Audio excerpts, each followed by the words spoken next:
Hey everybody, it's Joe Trippi, and welcome back to That Trippi Show with my co-host Alex Sashlow. After what I think's been probably the longest stretch of special guests we've ever had in a long time, at least, you're stuck with me and Alex this week. But we've got a lot to get into. The Supreme Court shredded the Voting Rights Act. What does that mean for the midterms? What's going on with Iran and the economy? And we get caught up on some of your questions. Alex, where do you want to get started, my friend? Well, I tried to write myself out of the show this week, as some of our keener listeners may have noticed. But no, we're back. Thanks everyone for sticking around. I did really enjoy. I mean, if you haven't listened to Brandon's show, definitely listen to that. I think actually tease up some of what we're talking about today, especially with where we think we can win and why the Senate's in play. And by the way, to spoil later in the show, Karl Rove Super PAC, or Karl Rove, geez, the Koch brothers Super PAC agrees with us. So we'll get there. But let's start. Joe, you mentioned the VRA, you mentioned the Calais decision regarding Louisiana's congressional district. Gutted, shredded is probably the word you'd use for what they did at the VRA. Section 2 is basically dead. They ruled Louisiana's maps aren't valid. Depending on who you believe and what projections you look at, this could be 12 seats, could be 15 seats in terms of swing towards Republicans in the midterm. Joe, is the sky falling? Isn't it? What does it change? Well, I mean, we don't know yet. I mean, I think Kay Ivey said she's not going to bring in a special session. We'll see whether other governors and legislators do this. We know they're doing it. I mean, obviously, Florida started before this, not really necessarily impacted by this because they were going for all districts being red down there. And we'll see whether they can pull that off or not. Louisiana, obviously, there's a bunch of places, but connecting up the dots to Brandon, he was on because the Justice Department had gone after the Southern Poverty Law Center for for fraud, et cetera. And literally, we talked about how we thought, a move to go after every civil rights group out there, that they were just the beginning. And you got to wonder if the two things are connected somehow, that just before the Supreme Court rules on Louisiana and gutting or shredding the Civil Rights Act, just before that, the Justice Department goes to war and starts attacking and trying to shut down or do a lot of damage to civil rights organizations and people who've been fighting poverty and for the rights of minorities, like the Southern Poverty Law Center. So I think these two, you're right, people can go back and listen to that show, but I think it does. I think this clearly, there's, my view, there's too many. That's not a coincidence. That's collaboration or something. I just think this was something that they've intended to do for quite a while. They served up the court the one they wanted them to use to shut it down, and they were already jumping in front of it with going after the Southern Poverty Law Center. So I mean, yeah, it's not good. Obviously, it means we have to fight harder. But I also think we're already seeing, I think, the signs of backlash here. I think, what's fascinating to me is how Trump made big advantages in 2024, big inroads, particularly with Hispanics. People talked about how Hispanics and Black men had moved in his direction. Obviously, independence, he won. Right. Back then. You look at what he's done since, and it's almost like in every step of the way, he's done everything he could to create a backlash that spun those groups away and back, away from MAGA and Trump and back towards the Democratic support. Right. I think in these midterms. And so you look at ICE and what he did there on mass deportations and how that wrecked him now with Hispanics, and how now and I think did make Latinos look at Trump and what he was doing in a much different light. Certainly, they've been hit by higher prices and tariffs and everything else. But as with independents, but now it's like, hey, how could I make, basically go on the attack in a way that pushes any inroads I made with blacks away and actually energizes them in a way that possibly they might not have been energized going into the November election. And damn if Donald Trump didn't figure a way to do that. The same, I It's mean, true. it's across the board. This is just, he every step of the way. MAGA, Epstein promises them, we're going to get to the bottom of it. We're going to put this stuff out there. She goes, Right. I mean, they Bonnie were the goes out. ones, right? They were the ones that they kind of made their bet on that one, which Right. is And like so what I'm trying to say is all these things that they went into that got them the 24, like that got them the conspiracy folks to fly in there and yeah, we're all energized to go. That got those black and Hispanic men and then get inroads into those two communities. All the things that they did to do that, they then, in like the last 6 months, have one by one, Epstein, hey, Meg, war in Iran. I know I promised you guys we wouldn't have any more forever wars.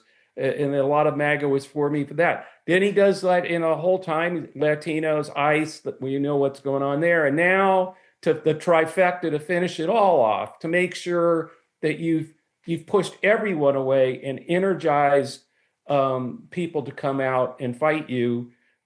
He does the Voting Rights Act. And all that stuff. So, and there's a bunch of Republicans rushing in with the old racist playbook, and yeah, they're going to try to grab these districts. Interesting note I saw. I can't remember who uh, it probably was on X that I saw. It may have been Blue Sky, but in 1870, my friends, there were, I think, 22 22. Yeah. black men in the U.S. Congress. By 1901, there were zero. And that sort of is per se this sort of the same thing that's going. That's why we later on, as at Selma and other places, there was a heavy price paid to by 1965 in the civil rights movement gained and won. Slowly, we've gotten to 14%. By the way, it was just this last cycle that African Americans actually got to 14% of House seats being represented by African Americans, by blacks. Yep. 14%. What's their national in the population? Oh, a little bit over that, but basic parity. They finally got there. And of course, what does the court do? The Trump court And just what does blew Trump it do? back And to yeah, 1870. and why or is he before going after 1870, his Justice Department going over after the Southern Poverty Law Center? Because they did a great job. We actually got to parity, to where their representation should be. So now let's go take that those 14% of the seats and grab them for partisan reasons. If it's for partisan reasons, it's okay. If it's for racist reasons, it's bad. So they get to do the partisan thing for racist reasons. But that's just sorry for the rant, but yeah, it's clear that that they want to shut that progress down. We've known that's where Trump was. Most of us knew that the second he came down the escalator. He wants, and he once said that about Stephen Miller, that if Stephen Miller had its way, everybody in America would look like him, and there'd only be 100 million of us, not 300 million of us. That's because, by the way, that wasn't just let's get rid of Latinos and immigrants from south of the border. You'd have to get rid of a hell of a lot of black folks to get to everybody in America looking like Stephen Miller and getting us down to 100 million people. I'd have to shave my head. I don't want to do that. That Well, sounds awful. also that may explain why Robert Kennedy Jr. isn't for vaccines, Yeah. yeah, like more of us who die off in a pandemic or something, that would be good. But I mean, that would help the administration, help Stephen Miller and Trump get there. So conspiracy theories aside and haircuts aside, look, if it's 12 seats, if it's 15 seats, again, I tend to agree with you. We won't know for a bit. I will say that the way this thing is shaping up, and every generic and every piece of data you and I have talked about, including some we will talk about in a few minutes, shows that I think spotting a 12 or 15 seat lead isn't really going to matter that much based on where this thing is going. I will say, No, if you no, look at where, go ahead. yeah, no, you're right. I mean, that's what I'm saying. I'm saying like, okay, um, I, I think they may do this, try to do this in all these places. I think it won't just be blacks who say no, hell no. There will be, I think, that happened in the civil rights movement in the 60s. There were a lot of Americans, regardless of race or color, any of that, religion, any of it, who said, who who rose up with that community and helped get the Voting Rights Act done. They took it away from all of us. And the next will be women, right? Trump thought he was just musing out loud, uh, but and poking Stephen Miller. But that's what they want. That's what this is really all about. So if you look at where this is going, and again, by the way, I do want to briefly talk about this was again almost too much chaos to even talk about with what was going on in Congress this week. They've got Republicans have, I think, a 5-seat technically majority right now because David Scott died. Democrat David Scott died. There's another Democrat from Florida whose name is escaping me who resigned ahead of another ethics complaint. But of course, the Democrats are the ones that quit on the ethics complaints. The Republicans are the ones who stick around. But like a 5-seat majority, they barely got a farm bill. They barely got any kind of budget for DHS. I mean, it is a disaster in the House this week. I think I saw a senior House Republican say something like Mike Johnson couldn't legislate his way out of a paper bag, which I just really enjoyed that mental Yeah. image. I mean, it's going to be they're going to recess now. They're going to be back in a couple of weeks, but it's not like Congress is going to be able to do anything to reverse some of the trends you talked about with Iran and the economy. So it none of this is trending in any kind of good direction. I know I sound like a broken record, but like what? It's not. So why? Yeah, but it's like, look, we talked about how Latinos, the promise to them, and that he pulled them in, and then right away went for mass deportation and the thuggery and pulling people, doing landscaping that have been in the country for decades, and citizens being shot, all that.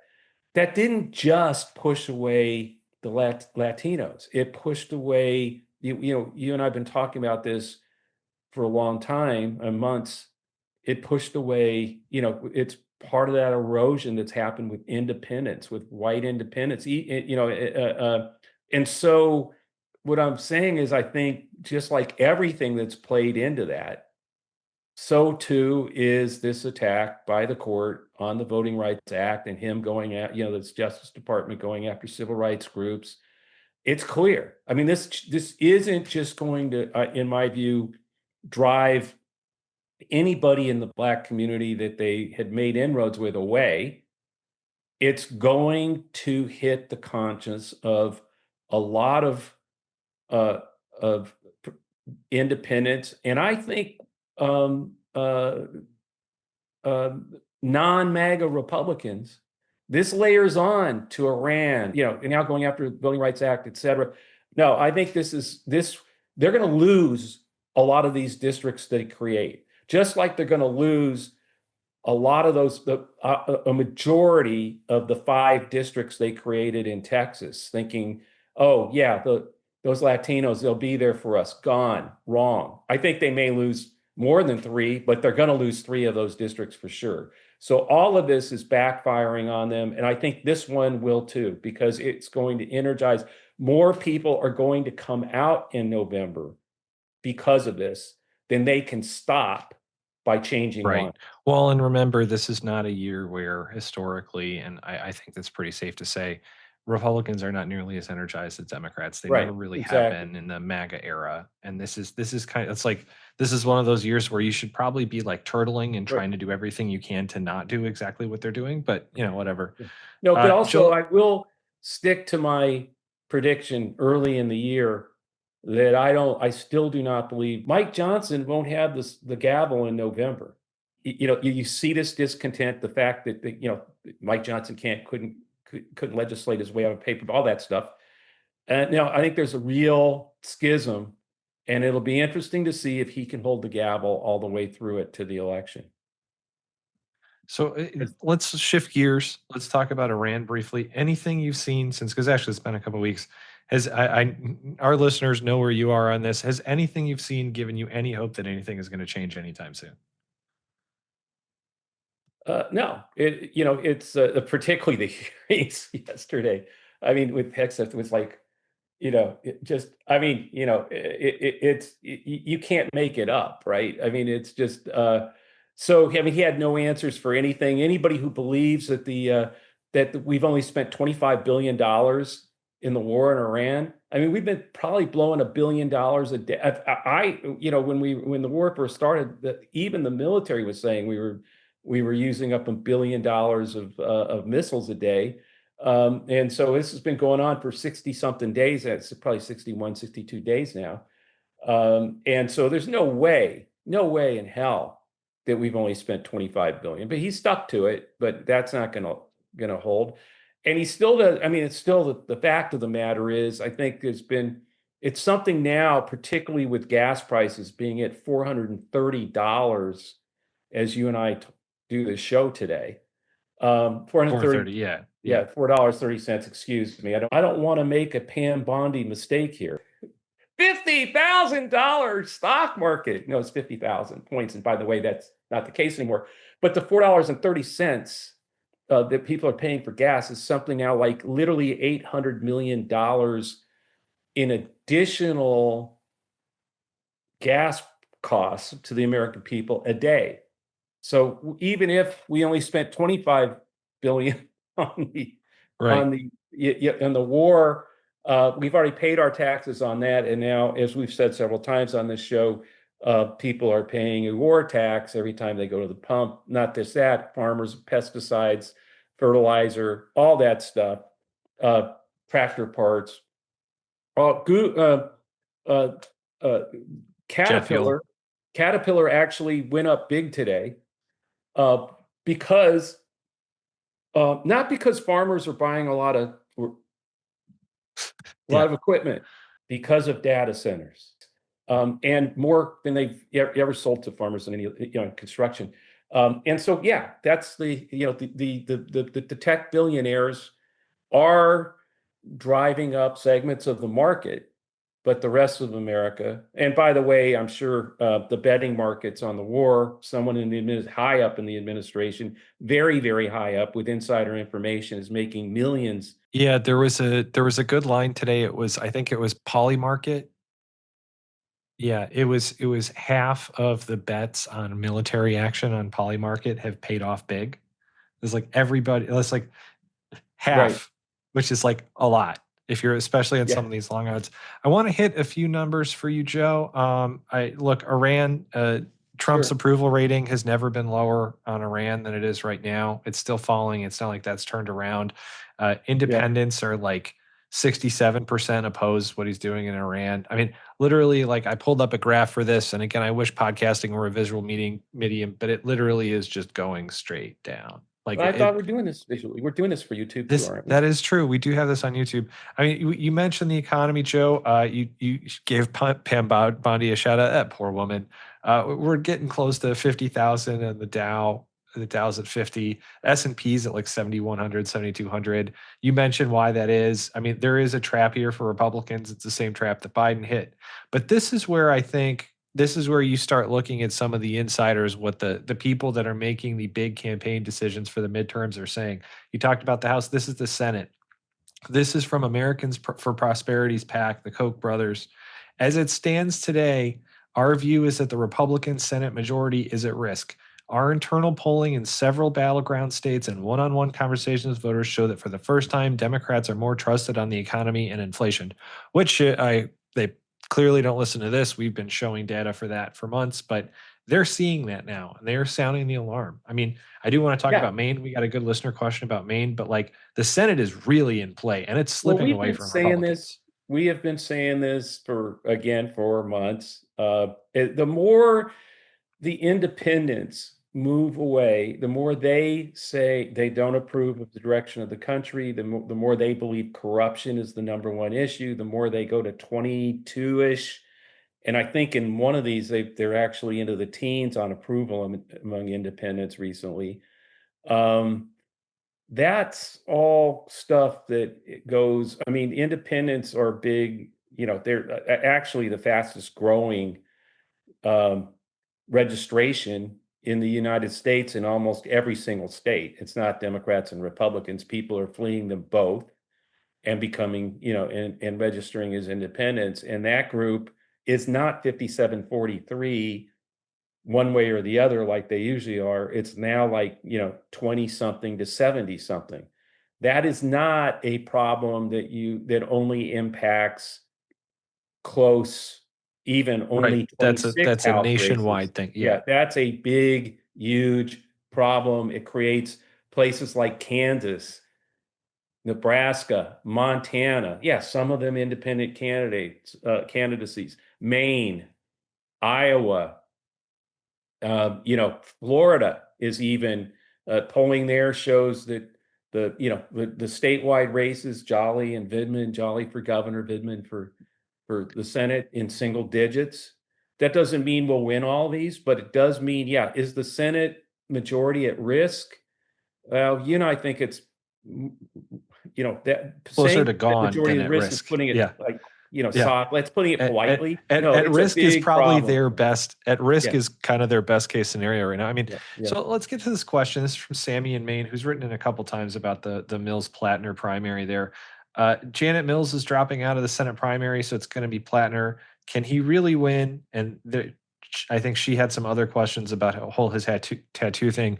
The one thing I will say about what just happened in Maine, a data center ban just got sent to the governor's desk, to Mills's desk. She vetoed it.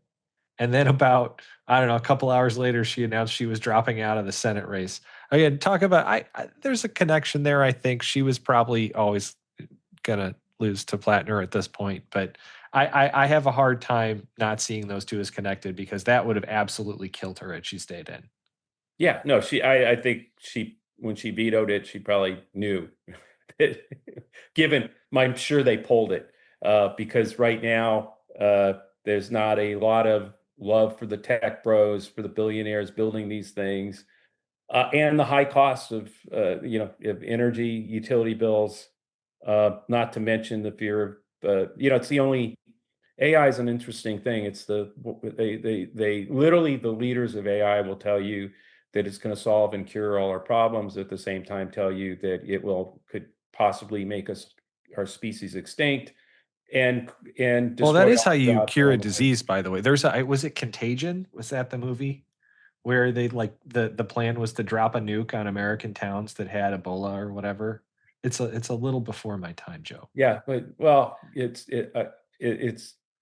that crazy though. So anyway, my point is she getting back to Maine. A lot of people are saying, well, geez, is Plattner the right person? All that stuff. What about the tattoos, the posts from the past? None of that stuff is mattering to people right now. I don't think. I don't think it's going to hurt him at all. I think they don't want somebody who's just going to bullshit them. They just want somebody who's going to tell them what the hell. But the truth is that, look, Susan Collins is going to be very, very concerned about all of this. She'll be very concerned about AI. She'll be very concerned about the Voting Rights Act. I'm sure she'll have deep and abiding concern about something else, about probably the ICE raids. I'm sure we asked her. I haven't looked at what she said about that. I'm sure she was very concerned about Preddy and et cetera. Look, there's clearly a real desire in the Democratic Party, but I think writ large in the country, for a new generation, a different kind of politician, a new generation of leaders, and somebody who's not going to kowtow to the establishment and the established way things are done. In a lot of ways, that was what people, some of MAGA were thinking Trump was going to be. Yeah. But I think when you look at the Tellerico, Plattner,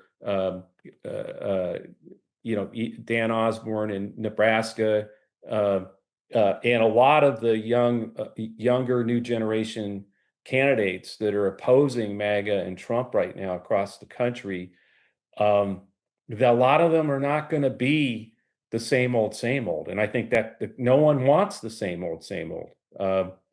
It's one of the reasons you and I both talked about, Schumer's not as good as he may have been in the past when you could go cut a deal with McConnell to grab 5 votes to get something done.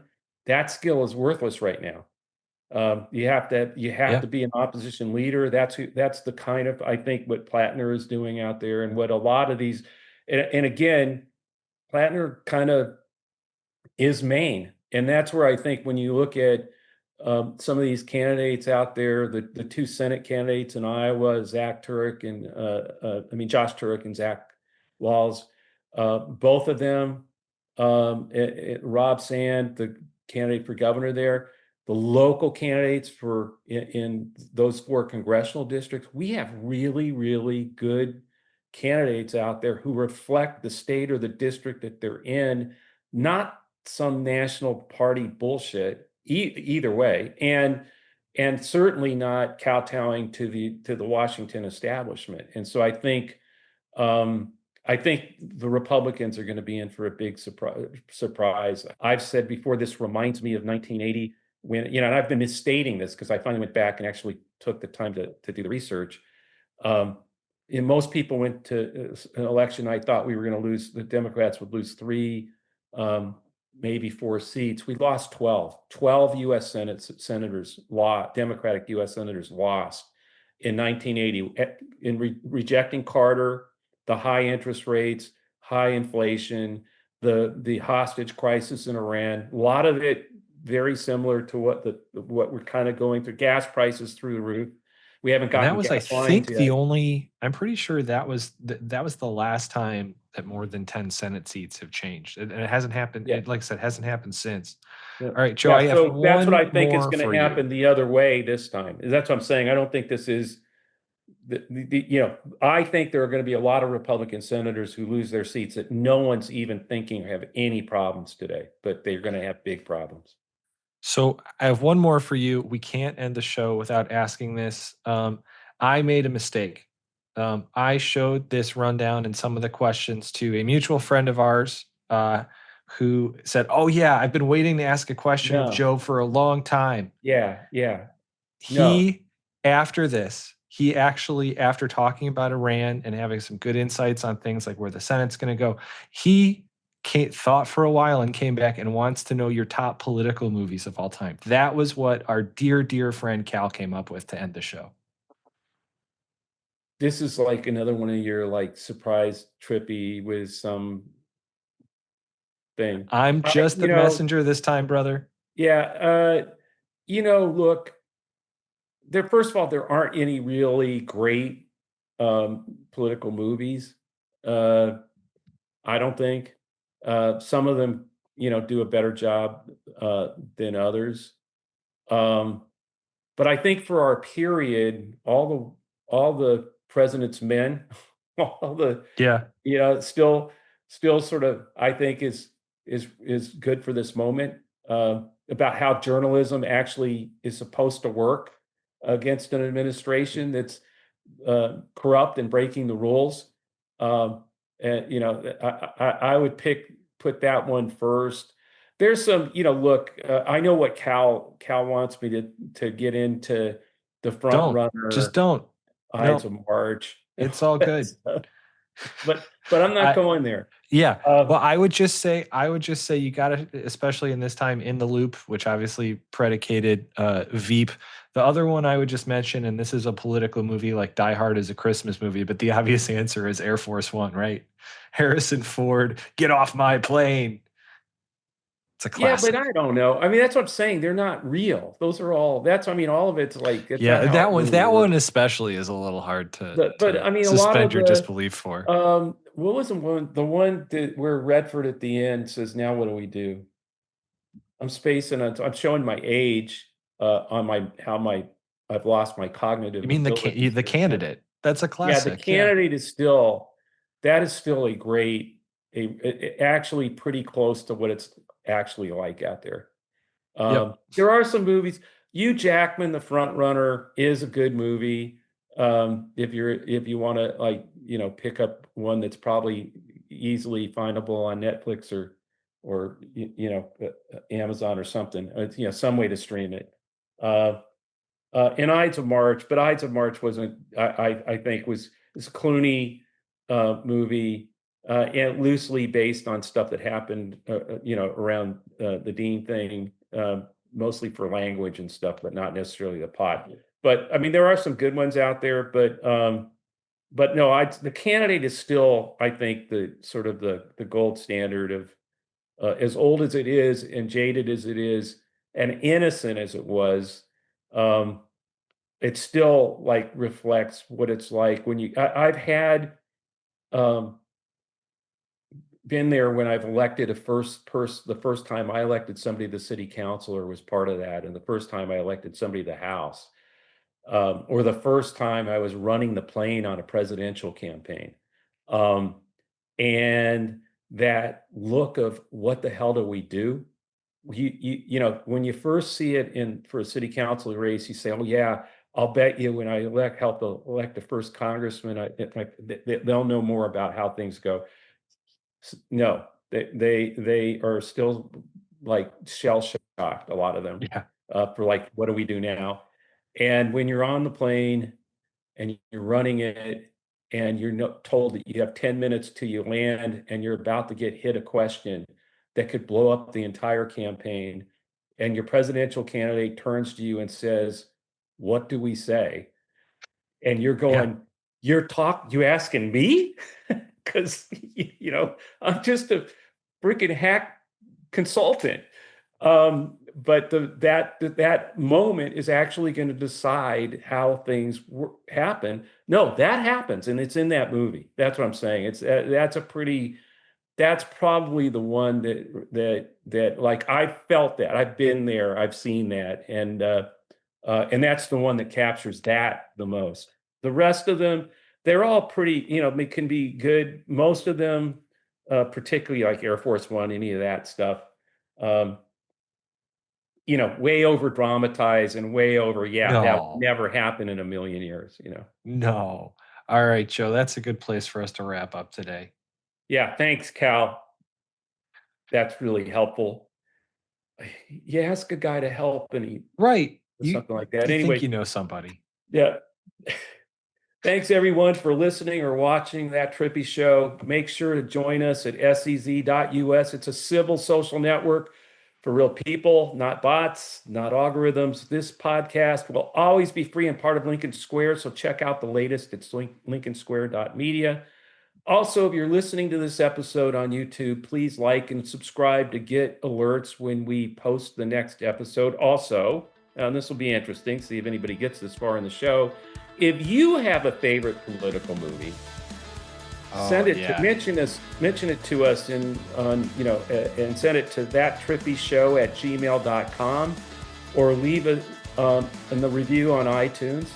And let me do this with and Alex can run your takes by me, and I'll tell you what I think of that one. Yeah, because Joe loves hearing your takes. He's really good at those guys. He'll be nice. What?